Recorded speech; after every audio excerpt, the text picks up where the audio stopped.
Shalom. Shalom. We're very pleased to have with us this year's Holocaust Remembrance speaker, Lily Kahn Harvitt. Lily is a resident of Columbia County and has a very interesting story about her childhood to share with us. Living with her parents in Amsterdam, her peaceful life was forever altered by the outbreak of World War II. After the Nazis invaded and took control of the country, restrictive measures against the Jews were put into place. This ultimate goal, of course, was to identify and then deport the entire Jewish population. Fortunately for Lily, one brave Dutch Protestant family took her in. By so doing, that family put itself in harm's way and risked the full wrath of the Nazis, all for the sake of one little Jewish girl whom they didn't even know. Following World War II, Lily immigrated to the United States. Her lifelong love of music became Lily's vocation as well as her avocation. She became an advocate and teacher of the Suzuki method of violin instruction. The Suzuki program works with very young children and builds upon a youngster's native ability to learn sounds. During the 1980s and 1990s, Lily taught violin in such diverse locales as Newark, New Jersey, and in the northern part of Israel. In fact, while in Israel, Lily was part of a wonderful program designed to bring Israeli and Palestinian children together in a peaceful and non-threatening setting where understanding and cooperation would be fostered. A really wonderful and giving person. It has been my personal pleasure to have come to know Lily during the past several months. Indeed, to know her is to love her. And here's Lily. Thank you very much. That's quite an introduction. Yes, good morning. Well, I'm here to tell you the story of my life during World War II. It's only a fraction of all that happened. I've been very lucky.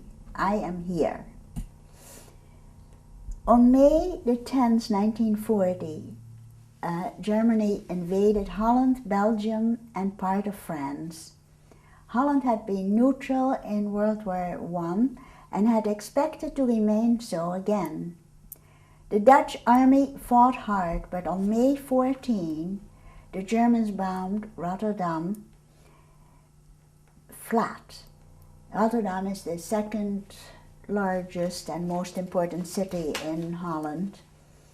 And after that, Holland capitulated. German soldiers were everywhere. The Dutch royal family, Queen Wilhelmina of the House of Orange, and the cabinet fled to England. They thought they could be more effective fighting from there, which they did mostly on Radio Orange, broadcasting from London. It was very important to be able to hear that on the radios we were not supposed to have, of course. It boosted the morale and it helped the underground a great deal. The first years, now that Holland was occupied, the first years seemed not so bad. But more and more rules were made separating the Jews.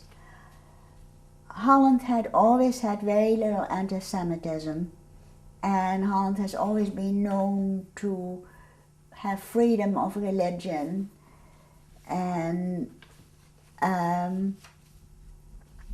the Dutch Jews felt very Dutch. They didn't just feel like they were foreigners, they really were Dutch. And before the war started, a lot of German Jews came to Holland because they had much earlier known about what was really happening. And the Dutch Jews heard all these stories, but they always thought, well, this could never happen here. But in 1941, 42, the Germans started making rules, and the rules were really made to separate, to make a separation between the Dutch and the Jewish Dutch. It started out with Jews could not go into a park, they could not go to a cinema or a theater or cafe, they could not play in an orchestra, and that was important because there were many, many Jews. The first violinist, the concertmaster actually of the Concertgebouw orchestra was Dutch, and they all had to go. Jews could not own or ride a bicycle anymore. Jewish doctors could not treat non-Jewish patients, and non-Jewish doctors could not treat Jewish patients. And Jews could not own a store. Now, my father owned a store, but he was very lucky because he had a partner, and the partner was not Jewish. And so the partner kept the store somewhat going, and it became his store, and after the war they again worked together.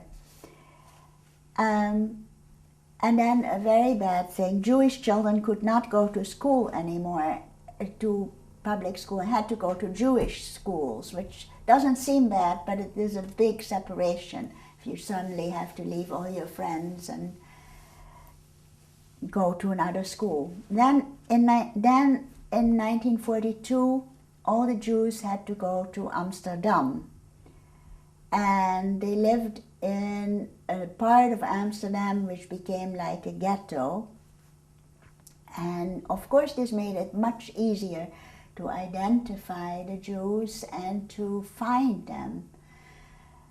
And one problem with Holland was that it was so organized, so it was very hard to hide in Holland because there are no large woods or mountains, and everything is known about everybody. When you get born, you have name and religion and where do you live and everything.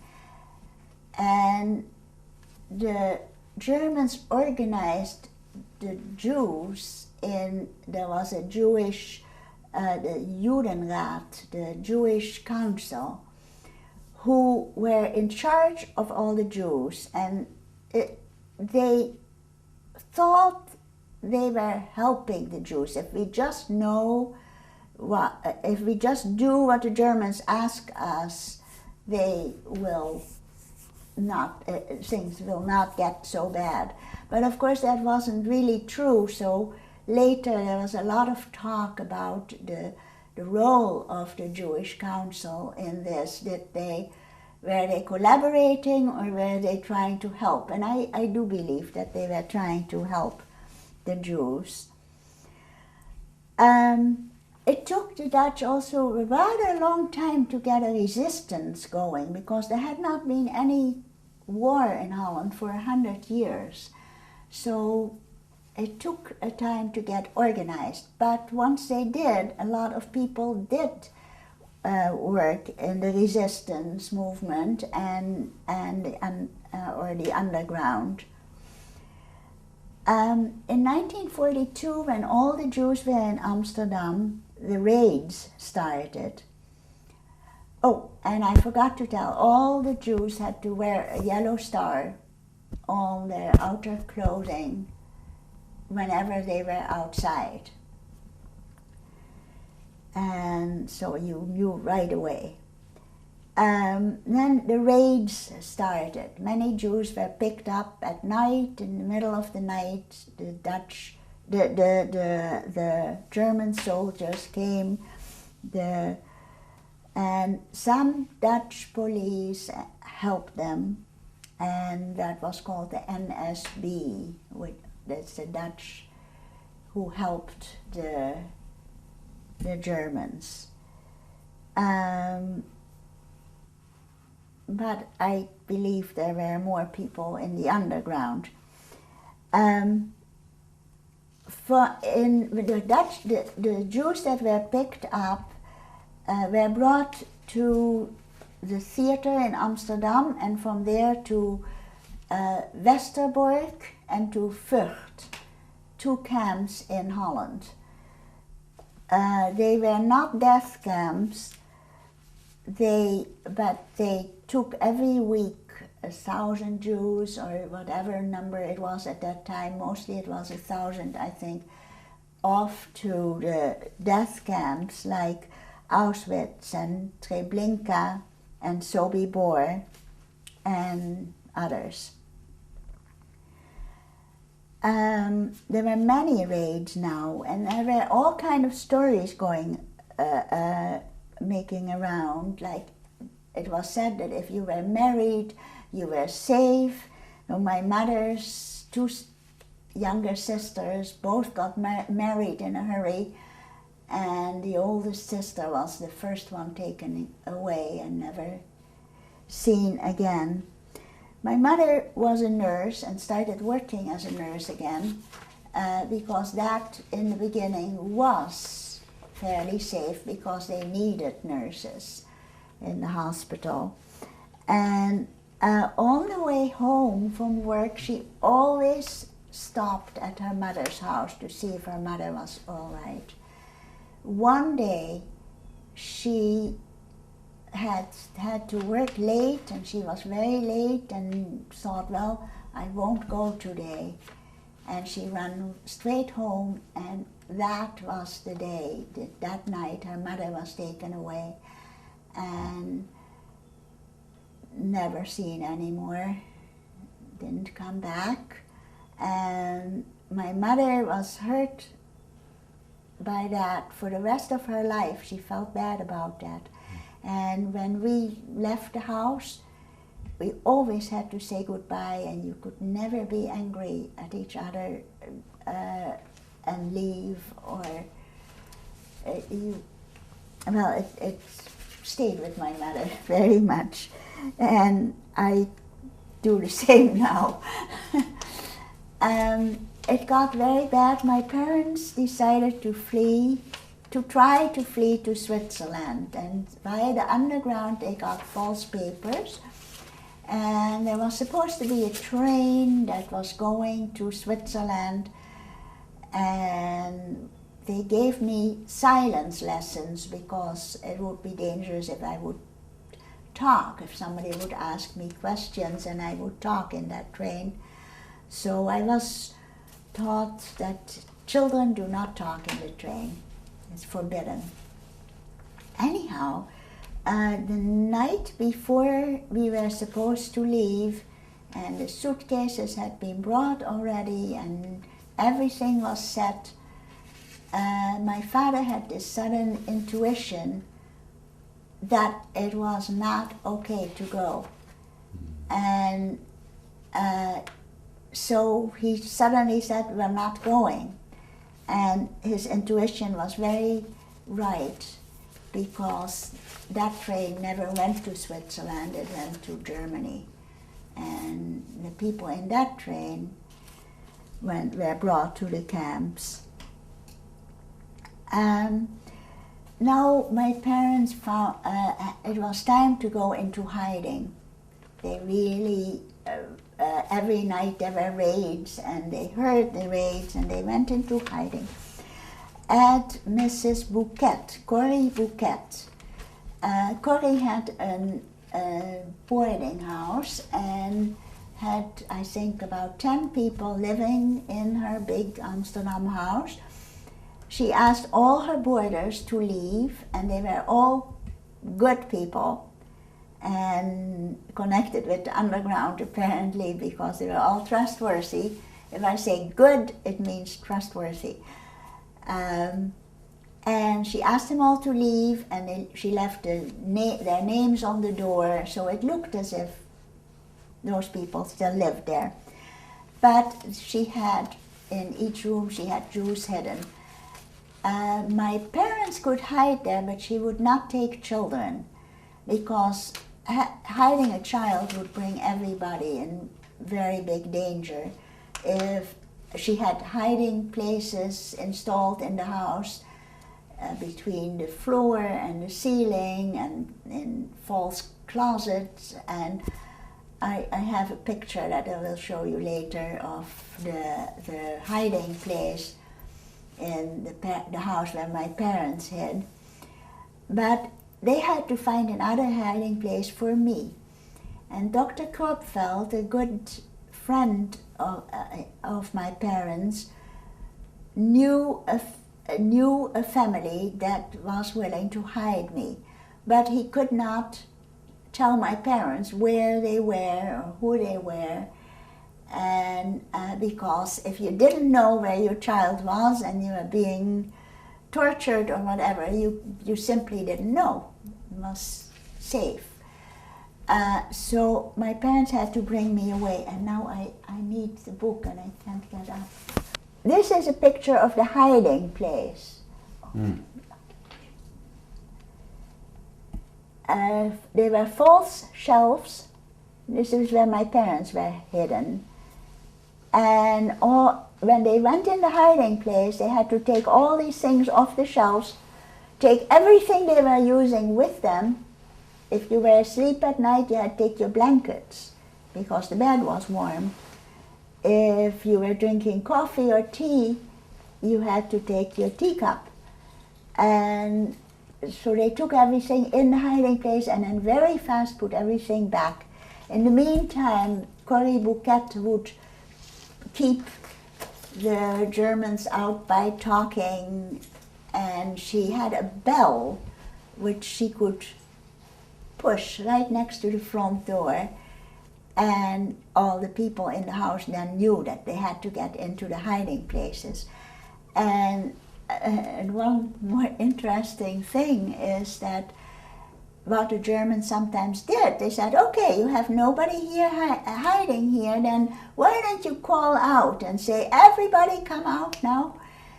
And so they had they had made up that nobody would come out if they heard something like that, only when Corrie would call her cat. Loetje was the name of the cat, and she would say, Loetje, Loetje, Loetje, poes Loetje.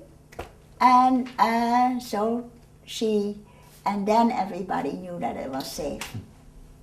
Could you explain how they could hide in that shelf that looks so tiny? Oh, this behind the shelf was a false wall. Oh, I see. So there was a room behind there. It all pulls out, and there's a doorway behind it. I see. And I have a picture there of Anne Frank's house, and it also had a rotating closet there to the upstairs where they were staying. So Dr. Kropfeld and his wife, I said this before, right, knew a good address for Lily. I'm going to read this from my mother's book because I think she can say it much better because she felt it so deeply.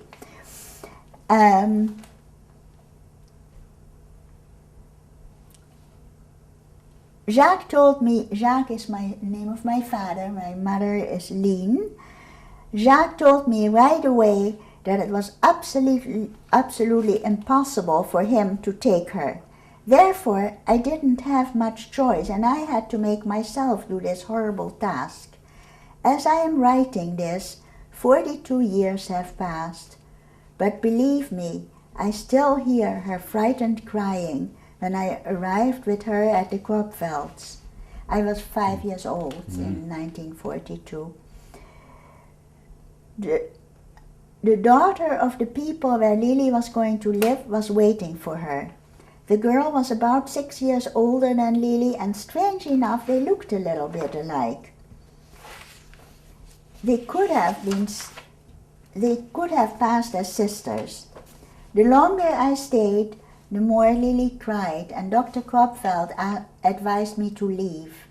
After closing the front door behind me, I stood there for a few minutes. I heard her crying, and when I finally left houses away, I could still hear her. When I got home, I was shaking all over, and it took me days to restore my balance. Where did Lily go? How was she doing? When were we going to hear about her? When were we going to get her back? We were heartbroken. Well, and what year was that? My mother wrote this, I don't know, when she was 70 years old, in 1985. Mm-hmm. And this took place in what year? 1940? 1942. 42. I went to the Moulin family.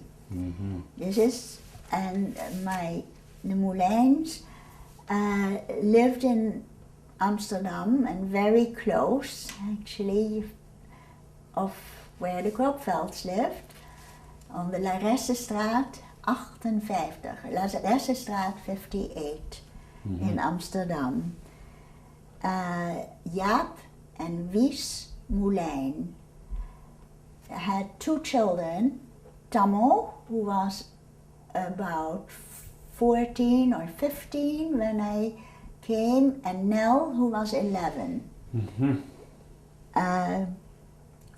The Moulins had come from Franeker, from the province of Friesland, not long ago. Father was a dentist. I had to call them father and mother, father and moeder in Dutch. And that wasn't so hard because I called my own parents pap and mom, dad and mom, kind of. So it seemed just like another name. But as I lived there, they really came to feel like parents to me. I had false papers. I had a passport which said my name was Lily Moulin, and so this is where I started to live. And because they had just come from Friesland, people around them in Amsterdam, not many people knew them, and not many people knew how many children they had. Tammo and Nel, of course, went to school. I didn't. So I stayed in the house for those 3 years. Sometimes after dentist time, so after 5 o'clock, I could be out in the backyard, and but not when there were patients. The house, it was a big Amsterdam city house, and downstairs was the dentist practice. There was another dentist too, who was married to a German woman, so he could not really be trusted. Maybe he was trustworthy, but he was not supposed to know I was there. And then on the first floor we lived, and the second floor, it's ground floor, first floor, second, I don't know. That's a European. We lived on the second floor, and you can leave. And so you were really in hiding. yeah, I was and I wasn't. I wasn't in hiding because if somebody would come in, I was just like a child who hadn't gone to school or somehow, and I was very little in size, so I didn't look as if I was ready to go to school.